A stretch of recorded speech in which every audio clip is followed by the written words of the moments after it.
All right, welcome to day one. Hearth of the heart, from chaos to calm, from stress to joy, from uncertainty to insight. Since this first week is devoted to calm, chaos to calm, I thought it would be really helpful to explore what we're talking about when we use the word calm. When you use that word, what are you talking about? What are you pointing to? What are you describing? What are some other words that connote it?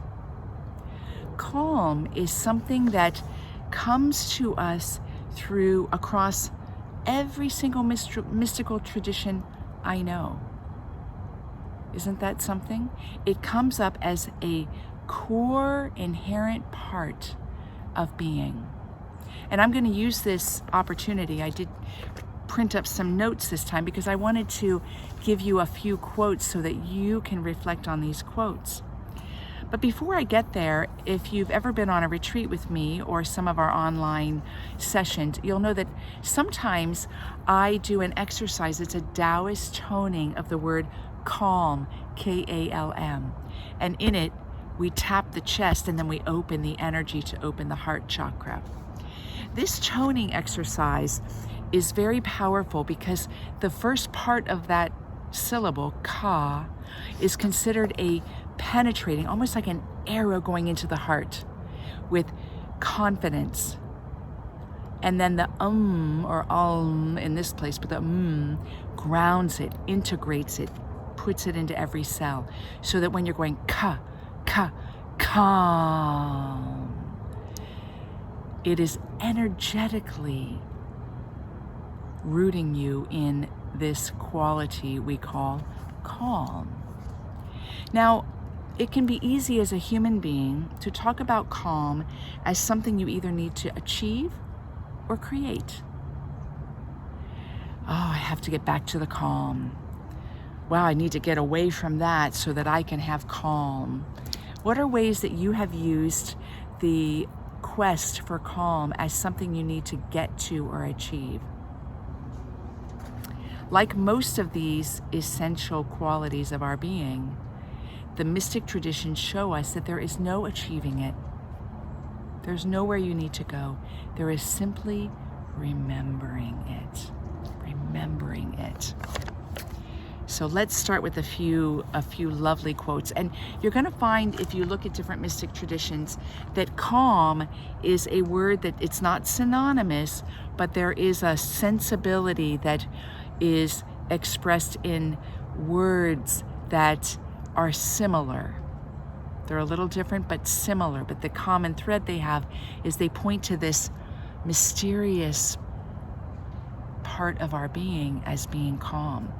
So Meister Eckhart, many of you know him through me and probably on your own, great Christian mystic, he writes about the silent desert of God within us. For him, the desert is not a place of emptiness, but it's a place of fullness. It's a sanctuary, he writes, that is untouched by the noise of the world. So he talks about calm as being a fullness of silence in the inner sanctuary. And then somebody I'm sure you're probably familiar with, Rumi, who speaks also of silence, that silence is what the language of God, and that everything that's not silence is a poor translation. So even my words here are a poor translation. Isn't that interesting? Long before all of our present day scientific fields, like neuroscience is at the fore, the mystics show us something. And that is that calm is inherent. It is a state that we can return to when we stop resisting experience. These are really potent thoughts to drop into, right?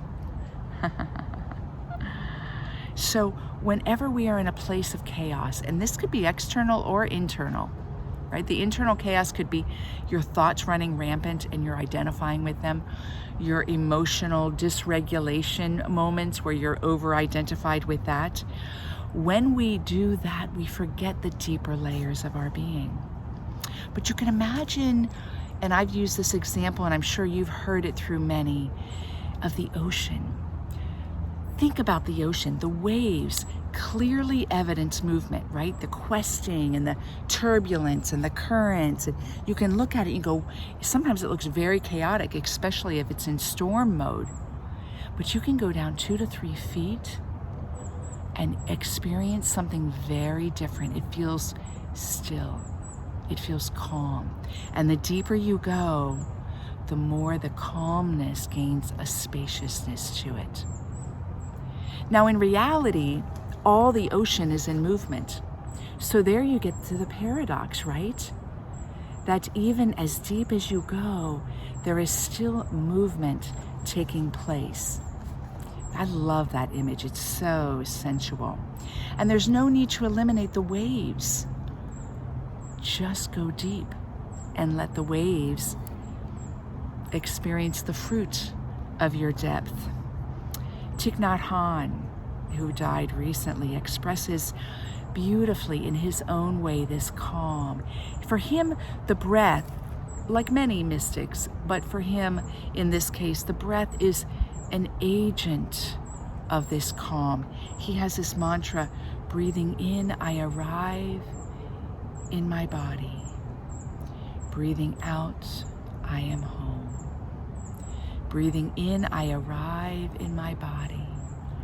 Breathing out, I am home. So for him, the breath is a direct doorway. It's like, whew, I'm there. And then I couldn't resist bringing in the poet-philosopher John O'Donohue, but he gives another image that's a little different, just to offer a slightly different perspective. He says that calm is the shoreline of your soul. Think about it, that calm is the meeting place between the inner world and the outer world. And you don't leave your life to find peace. You approach the shoreline where soul meets circumstance. That's really nice. And in fact, it's kind of a nice image if you're thinking about, like, if you go really deep and then you want to bring that depth and that presence and that calmness forward as you step into a dialogue, you could see yourself emerging from the ocean and walking to the shoreline and meeting whomever or whatever it is you're meant to meet. I really like that image a lot. I don't know about you. So calm is not passive. It's easy to think that, and I have heard that over and again. Oftentimes this dualistic idea around it, like, I've got to leave myself, I've got to leave the world. Now, sometimes these distinctions help us let go of false identities, because we are letting go something. But it's not passive, it's actually more active. From a place of calm, we see clearly, we choose wisely, and we respond intentionally. Don't you love that? When we're calm, we don't lose ourselves to the outer noise. We don't collapse into fear and reactivity. We return and we stabilize into the core of our being. I love this word stillness. Stillness to me is probably my favorite word when I want to come up with a different word than calm that means the same thing to me. You know, Julian of Norwich, another Christian mystic, she lived during a time of great social turmoil and political breakdown and pandemics happening that were killing people. And her big revelation, and all will be well, and all manner of being is well. Now, she couldn't say that with the luminosity of its truth unless she was tasting it in the moment that she said it. So this calm, we'll recap here, this calm is inherent. We don't need to get somewhere or leave something. We just want to make the choices that help us remember it. Chaos is a surface phenomenon. Chaos will always be a part of our reality, always. Chaos is where change happens, how change happens, in what manner change happens. But it's a surface phenomenon. And it happens from the deepest currents. Think about how they can trace ocean currents very, very deep that affect what? The surface. That's what we're wanting to do. And calm becomes, this is my third takeaway, accessible through awareness, not through control. We don't push, we don't try to create it. Our practice is going to be one of remembering. Now, drawing upon this today, our practice is going to take two of what I presented here, Thich Nhat Hanh's mantra and the image of ocean. Now, in using the image of ocean, because I'm going to invite you to sink deeper and deeper, you may have fear of going deep in water. You may be somebody that has a fear of drowning or a fear otherwise. If going deep by way of water is difficult for your imagination, let it just be going deeper into the sensibility, like sinking into a very deep, comfortable blanket, or sinking very deeply into a cloud. You can go deep and using any image. I'm going to use ocean, but you can go deep in any way, translate it in a way that lets you feel safe. And we'll start with that, and then we're going to move into Thich Nhat Hanh's mantra, and let that be our practice today. So I invite you to close your eyes.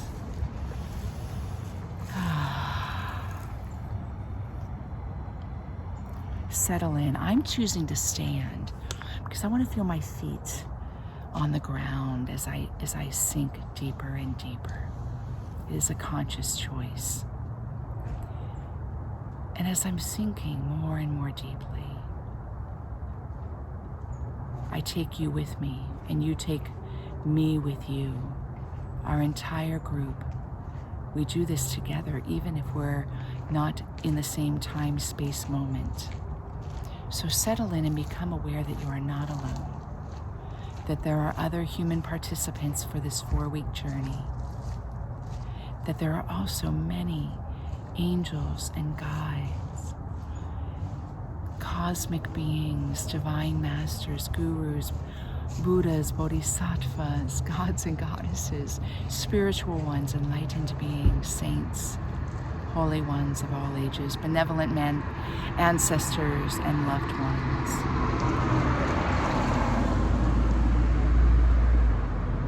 And even on this recording, as you hear elements moving around, not many, but a person walking here and there, a bike going by, a car going by. It's rare. I'm out here on a very high ridge. Let that remind you that you are interconnected in this reality. And settle in. Let the body relax downward ever so slightly. Let yourself, on each exhale, sink a little more deeply, just with your body. Just with your body.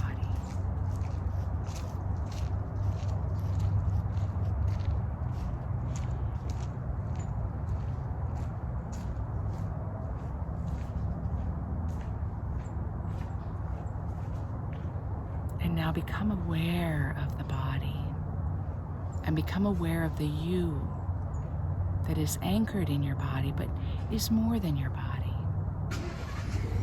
And feel, sense, or imagine that you, the whole you, is swimming in the ocean. And you're on the surface, and the waves are moving you about, and it's sunny, and you can maybe see people, maybe there's a shoreline. And again, if water's not your thing, let it be a cloud. Let it be a big blanket where you can sink deeply. Whatever your image might be, get really intimate with that image.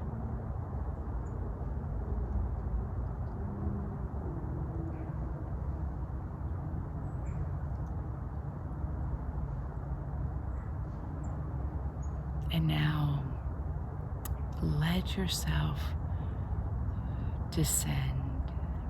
You're in the water. Maybe you think you have to hold your breath, so take the breath in and go down like 2 feet. But find that you're not being pulled upward, that somehow you're just suspended there, and notice the difference. Can you perceive the stillness and the calm? If you're sinking down in the cloud, can you feel the spaciousness?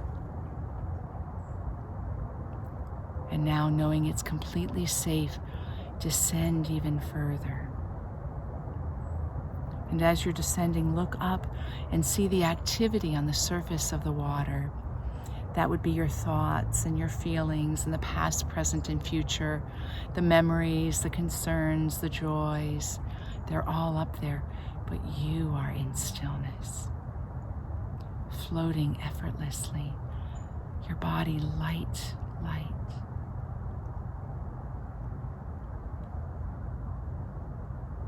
And you're there. And we are together in the quiet, in the calm.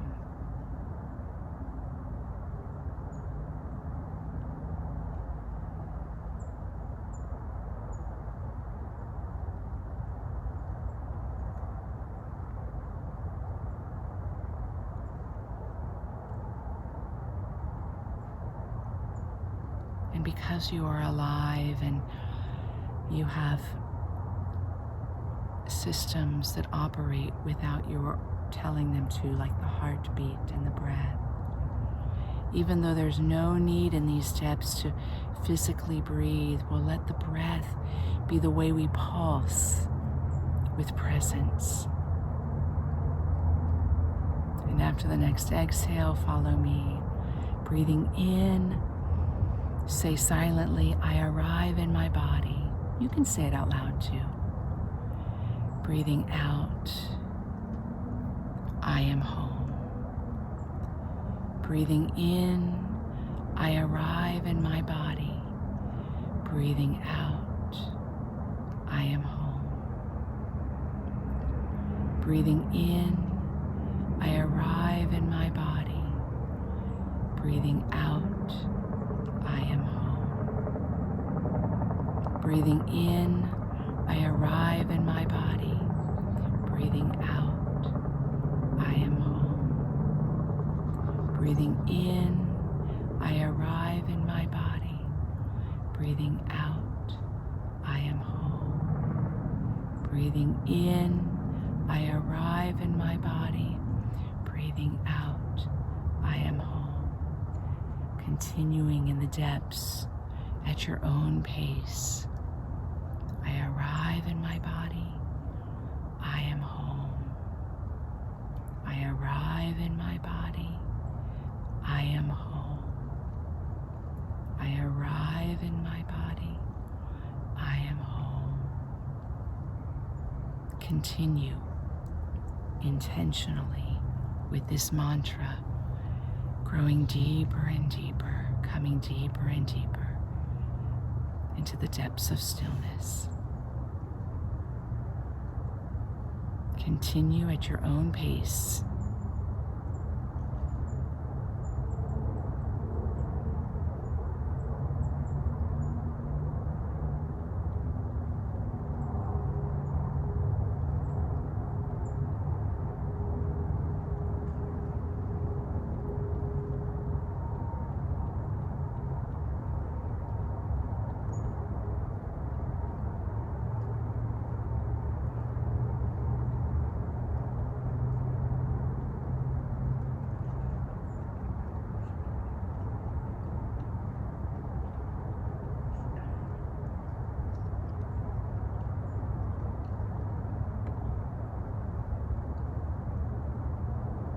Continuing attentively, repeating the breath and the mantra, going deeper and deeper, being audible or inaudible.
We're slowly going to move out of this practice.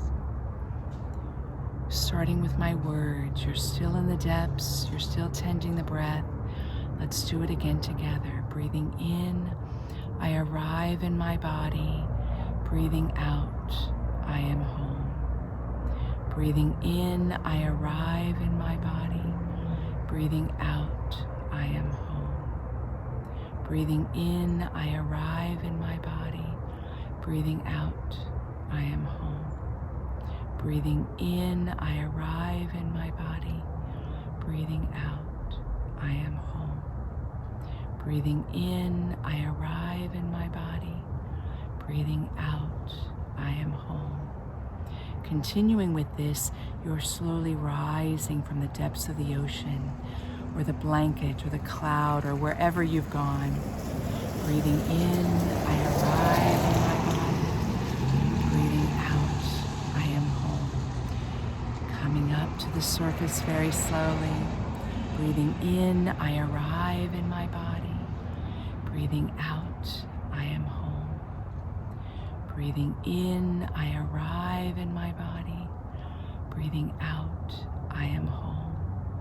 And if you did do the water image, coming up and your now head is above the surface, continuing the mantra. Breathing in, I arrive in my body. Breathing out, I am home. Then very slowly moving towards the shore. Breathing in, I arrive in my body. Breathing out, I arrive home. If you're moving from a blanket or a cloud or the ocean, you come very slowly to its edge, whether walking or simply floating, and come to the shoreline or the edge, where the cloud meets the sky, where the blanket meets the floor, where the water meets the beach. Breathing in, I arrive in my body. Breathing out, I am home. When you're ready, opening the eyes, breathing in, I arrive in my body. Breathing out, I am home. One last time, breathing in, I arrive in my body. Breathing out, I am home. May you walk this way this day. Lovely to be with you. Blessings.